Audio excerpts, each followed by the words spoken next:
Praise the lord. దేవుని నామానికి మహిమ కలుగును గాక. ఈ దినం దేవుని వాగ్దానం యెషయా 49వ అధ్యాయం 14, 15, 16 వచనంలో మనం చూసుకున్నట్లయితే, అయితే సియోను యెహోవా నన్ను విడిచిపెట్టి ఉన్నాడు, ప్రభువు నన్ను మరచియున్నాడని అనుకొనుచున్నది. స్త్రీ తన గర్భమును పుట్టిన బిడ్డను కర్ణింపకుండా తన చంటి పిల్లను మరచున వారైనా మరచుదురు గాని నేను నిన్ను మరువను. చూడుము, నా అరచేతుల మీదనే నిన్ను చెక్కియున్నాను, నీ ప్రకారములు నిత్యము నా ఎదుటనున్నవి. ఆమేన్. దేవుని నామానికి మహిమ కలుగును గాక.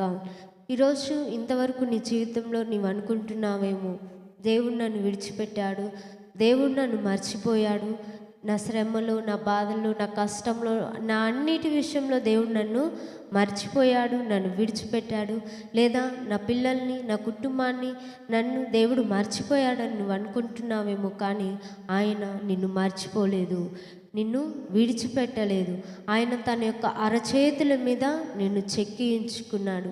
మనుషులు నిన్ను మర్చిపోవచ్చు, లేదా నీ బంధువులు నిన్ను మర్చిపోవచ్చు, నీ రక్త సంబంధులు నిన్ను మర్చిపోవచ్చు, నీ స్నేహితులు నిన్ను మర్చిపోవచ్చు, కానీ ఆయన నిన్ను మర్చిపోలేదు. నీ పిల్లల్ని మర్చిపోలేదు, నీ కుటుంబాన్ని మర్చిపోలేదు.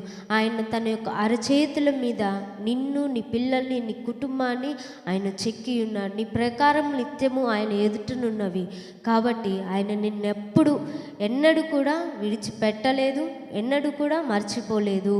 దేవుని నామానికి మహిమ కలుగును గాక. ఆమేన్.